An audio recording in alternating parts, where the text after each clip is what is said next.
The sun hung low over Los Angeles, its golden light stretching across the sprawling city like a painter's final stroke. Keanu Reeves gripped the steering wheel of a borrowed Ferrari, a 1970s classic, deep red and gleaming with vintage swagger, as it coughed and sputtered along a quiet road on the outskirts of town. The engine, once a symphony of power, now wheezed pitifully, each choke a plea for mercy. With a final groan, it gave out, leaving Keanu stranded outside a small, weathered auto shop. Dust coated the faded sign above the door, Carter's Auto Repair. The place looked like a time capsule, squat, unassuming, dwarfed by the glossy dealerships and chain garages that had long since overtaken L.A. Keanu's side, slipped off his sunglasses, and stepped out, his black leather jacket catching the fading daylight. He expected a quick fix, maybe a surly mechanic overcharging for a spark plug. What he found instead would linger in his mind, a quiet echo that refused to fade. Inside, under the unsteady flicker of dim fluorescent lights, Henry Carter worked alone. At 72, his hands were a map of hard years, gnarled, stained with grease, trembling slightly at rest but steady as steel when they held a wrench. His gray hair was thinning, his face carved with lines of exhaustion and resolve, yet his hazel eyes burned with a silent determination. The shop was modest, barely more than a garage, its concrete floor cracked and oil-slick from decades of labor. Tools lined the walls, some rusted, others polished, each one a relic of a craft Henry had honed since the Nixon era. He wiped his hands on a rag as Keanu rolled the Ferrari to a stop just outside the open bay. The engine's dying roar had announced a newcomer along, before he crossed the threshold. "Evening," Keanu said, his voice low and polite as he approached, hands in his pockets. "Think you could take a look?" Henry squinted at the car, then at the man. There was something familiar about him, the dark jeans, the black jacket, the effortless cool, but Henry couldn't place it. Probably just another rich guy with a fancy toy, he thought. He grunted, eyeing the Ferrari with a mix of curiosity and mild disdain. "Too much luxury for my taste. All show, no soul." Keanu chuckled, unfazed by the jab. "Yeah, but a car's still a car, right?" Henry smirked faintly, the corner of his mouth twitching. "A motor's a motor." Without another word, he grabbed his toolbox, a battered metal case older than most of La's mechanics, and popped the Ferrari's hood. He dove into the engine with the focus of a surgeon, his hands feeling out the problem before his mind even named it. Keanu stood nearby, arms folded, watching with genuine interest. He'd seen plenty of mechanics over the years, hustlers who swapped parts mindlessly, billing for hours they didn't work. Henry was different. His fingers danced across the components, testing, listening, as if the machine spoke a language only he understood. "You work alone?" Keanu asked after a moment, breaking the hum of the shop's quiet. "Always have," Henry replied, his voice gruff but not unkind. He didn't look up, too focused on a loose belt. These days, no one wants to fix things proper. Just swap out parts, charge a fortune, call it a day. Keanu nodded thoughtfully, leaning against a workbench cluttered with bolts and rags. "I respect that. A real mechanic." "Damn right," Henry muttered, tightening a bolt with a twist of his wrist. But as he reached deeper into the engine, a sharp pain launched through his chest, hot and sudden. He grimaced, pressing a hand to his ribs, his breath hitching for a split second. Then he shook it off, masking the discomfort with a scowl. Just exhaustion, he told himself. It had been creeping up lately, dull pressure, shortness of breath, little spells that came and went. He didn't have time to be sick, not with a job to finish. Hospital bills were for other people, not him. He'd survived worse, recessions, wars, the death of his wife 20 years back. A little chest pain wouldn't stop him now. Keanu noticed the pause, the faint wince, but Henry covered it fast. "Too much wiring in these modern cars," Henry grumbled, shifting focus back to the engine. "Computers everywhere. Don't let you feel the machine anymore. Back in my day, you could hear what was wrong just by listening." Keanu smirked, intrigued by the old man's grit. "I like people who do things the right way." Henry snorted, a dry sound that echoed off the walls. "Then you're in the wrong city, kid." Keanu laughed, a warm, unguarded sound that cut through the garage stillness. Henry kept working, adjusting a belt, muttering to himself about overpriced parts and lazy shortcuts.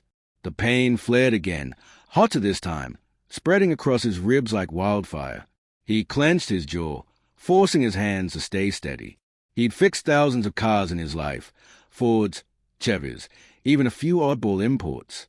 This Ferrari was no different, just another puzzle to solve.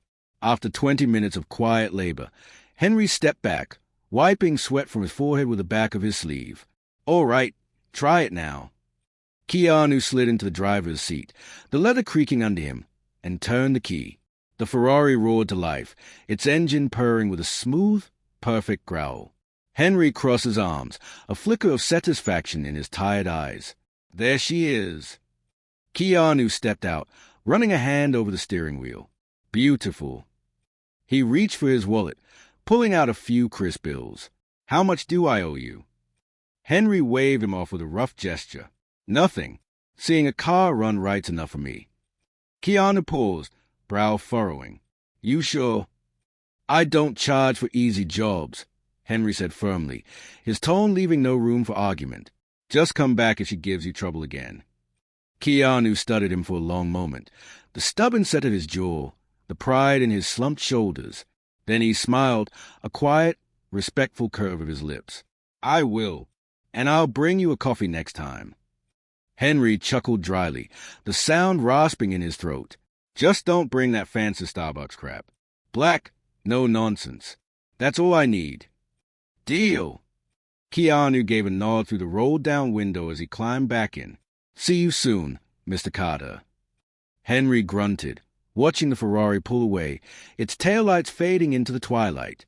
He had no idea who he'd just helped. Keanu Reeves, a man whose name lit up marquees and whose face graced screens worldwide. To Henry, he was just another customer with a busted ride. As he locked up, his chest tightened again, a vice squeezing his ribs. He gripped the doorframe, waiting for the spell to pass, his breathing shallow. It did, like always. Shaking it off, he flipped off the lights, plunging the shop into darkness. Another day, another car, but tomorrow, he'd soon learn, would rewrite everything. Keanu drove through La's quiet streets, the Ferrari humming beneath him like a contented beast. The night air brushed cool against his skin through the open window, tugging at the edges of his jacket. His hands rested lightly on the wheel, but his mind wasn't on the drive. It was on Henry Carter, that gruff, solitary mechanic who'd fix his car for free, who'd waved off payment like it was an insult. In a city built on flash and fakery, Henry felt like a throwback, a man carved from a different time. Keanu had crossed paths with countless people, actors, directors, billionaires, fans screaming his name. But Henry stuck with him. Those tired hands, that quiet pride, the way he'd wince and push through it. Something about him felt real, raw, unshakable. When he got home, Keanu kicked off his boots, poured a glass of water, and grabbed his laptop. Curiosity gnawed at him, a restless that he couldn't ignore. He typed Henry Carter Auto Repair Los Angeles into the search bar, half expecting nothing but an old Yelp page. The first hit was a bare-bones website, clearly untouched since the dial-up days. No slick branding, no pop-up ads, just a plain header, Carter's Auto Repair, honest work since 1974. A few grainy photos loaded slowly, a younger Henry, broad-shouldered and stern, standing proudly outside the shop, wrench in hand. Another showed him under a '68 Mustang, grease-streaked and focused. Keanu scrolled further and stumbled onto forum posts from customers, some dating back decades. "I was broke. Car died on the freeway. Henry fixed it for free. Said pay him when I could. Never forgot that. Stayed late to fix my truck, so I could make my night shift. Wouldn't take extra cash, just told me to drive safe. My dad brought his car here for 30 years. When he passed, Henry fixed his old Chevy for the funeral. No charge." Keanu's grip tightened on the laptop, his knuckles whitening. Henry wasn't just a mechanic. He was a lifeline, a quiet pillar holding up his little corner of L.A. People didn't just trust him with their cars. They trusted him with their lives, their emergencies, their grief. Yet outside this neighborhood, no one knew his name. Keanu leaned back in his chair, staring at the screen. He'd spent less than an hour with Henry, but now he saw it clear as day. This man was one of the good ones, the kind the world chewed up and forgot. People like him deserved more than obscurity. Keanu's mind churned. Money wouldn't do. Henry had refused it once already, pride as much a part of him as the grease under his nails. What did Henry value? The work, the craft, the right way. An idea sparked, faint at first, then blazing bright. This wasn't about a check. It was about a legacy, something Henry could leave behind. Keanu closed a laptop and reached for his phone, ready to call a friend who could help, a producer with connections, someone who could turn a vision into reality. But before he could dial, the phone buzzed in his hand. An unknown number. Frowning, he answered. "Hello." A hesitant voice crackled through. "Hey, is this Keanu Reeves?" Keanu sat up straighter. "Who's asking?" "Name's Bill. I own the laundromat across from Henry Carter's shop." A pause, heavy with unease. "Look, I know this is weird, but I saw you there tonight. Figured if anyone could help, it's you." Keanu's heart sank, a cold dread pooling in his gut. "Help with what?" Bill sighed, the sound weary and strained. "Henry's in the hospital." The words hit like a sucker punch. Keanu was on his feet in an instant, grabbing his keys, jacket half on as he bolted out the door. He'd planned to visit tomorrow, maybe bring that coffee Henry wanted. Now, tomorrow might be too late. The Ferrari roared to life as he peeled out, the night swallowing him whole. The shop loomed dark and lifeless when Keanu pulled up, its silence louder than the city's hum. A handwritten note fluttered on the door, taped unevenly, closed indefinitely. His chest tightened, the weight of it sinking in. Footsteps crunched behind him. Bill, a man in his 60s, flannel shirt faded, gray beard scruffy, eyes heavy with worry. "You're the guy from last night," Bill said, recognition flickering in his gaze. Keanu nodded, voice low. "What happened?" "Henry had a spell while working a couple days back. Looked real bad. Customer found him hunched over in the garage, trying to push through it like always." Keanu clenched his jaw, flashes of that night replaying. Henry wincing, rubbing his chest, brushing it off. He should have asked, should have stayed. "Where is he?" "County General. Been there since Monday." Keanu turned toward his car, resolve hardening. Bill called after him, voice cracking slightly. "I don't know your connection to Henry, but that man's held this place together longer than most VE been alive. Fixed my old Dodge when I couldn't pay, kept my business running. Now, I don't know if he's got it in him to keep fighting." Keanu didn't respond. He slid into the Ferrari and sped off, tires screaming against the pavement. This wasn't about a car anymore. It was about a debt, one he hadn't realized he'd incurred until now. County General's hall smelled of antiseptic and stale coffee, the fluorescent lights casting harsh shadows. Keanu moved with purpose, boots echoing on the linoleum, ignoring the occasional double-take from staff. At the desk, a nurse blinked at him, her professionalism barely masking surprise. "Henry Carter. Admitted a few days ago." "Room 317, third floor," she said, tapping her keyboard. "He's stable, but don't expect him to talk much. He's tired." Keanu nodded, heading for the elevator. Stable was good. Quiet wasn't. The room was dimly lit, the beep of a heart monitor steady but faint. Henry lay pale against the sheets, hooked to and full, wires snaking from his chest. His eyes cracked open as Keanu entered, a spark of recognition cutting through the haze. "Damn, don't tell me your car broke again." Keanu grinned despite himself, pulling up a chair. "Nope, still running like a dream." Henry snorted, then winced, a hand drifting to his chest. Keanu's smile faded. "How bad is it?" "Doctors say my heart doesn't listen to me anymore," Henry rasped, his voice rough as gravel. "Like a busted engine. Can't swap it out. Though, too old for that." Keanu leaned forward, elbows on his knees. "I want to help Henry.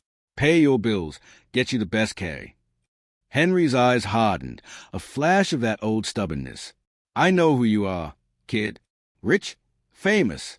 Whatever you're about to say involves money, and I don't take handouts." Keanu exhaled slowly, meeting his gaze. Henry's pride wasn't just a shield. It was a spine, holding him upright through decades of struggle. Fine, Keanu said, sitting back. He'd have to try another angle.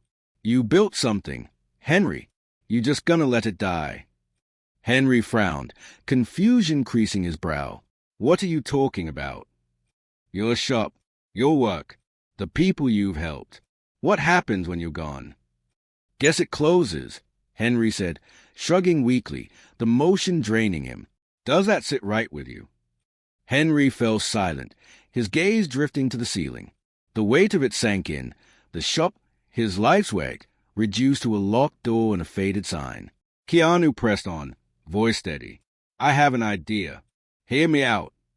Henry narrowed his eyes, suspicion warring with exhaustion. Oh, I bet you do. Keanu smirked, undeterred. This was just the beginning. Henry stabilized over the next few days, though the doctors warned he'd never be the same. Keanu didn't wait. He called in favors. Producers, contractors, even a few gearhead friends from his motorcycle days. Over weeks, the shop transformed. The old sign came down, replaced with a bold new one, the Henry Carter Technical Garage, since 1974, because some things deserved to be done right. Inside, the space expanded. New lifts, updated tools, a classroom corner with benches and manuals. Henry fought the name when he saw it from his hospital bed via a grainy photo Keanu brought. Don't need my name on a damn building. It's not a building, Keanu countered, leaning against the wall. It's a story. Yours. That shut Henry up, his gruff exterior cracking just enough to let the idea settle. Opening day was chaos in the best way. Former customers flooded in, old men with stories of Henry's fixes, single moms he'd bailed out, even a retired cop whose cruiser Henry had kept running through the 90s riots. Young mechanics showed up too, eager to learn from a legend they'd only heard whispers about. Kid from the neighborhood poked around, wide-eyed at the engines. Henry, back on his feet but leaning on a cane, barked at a nervous 19-year-old fumbling a wrench. Hold it like you mean it, not like it's gonna bite you. The kid gulped, adjusted his grip, and tried again, earning a curt nod. Keanu watched from the sidelines, arms crossed, a quiet smile tugging at his lips. This was Henry's legacy, teaching the right way, passing it down. That night, as a crowd thinned and the sun dipped below the horizon, Henry locked up, the new keys jingling in his hand. He turned to Keanu, voice quieter than usual but real. Guess I owe you one, kid. Nah, Keanu said, gesturing to the shop, its new sign glowing faintly in the dusk. You paid me back by proving the right way still worth teaching. Henry looked at the sign, pride glinting in his tired eyes. His story, once at risk of fading into the city's noise, would live on, not just in metal and grease, but in the hands he'd teach, the lives he'd shape. For the first time in years, he felt something like peace.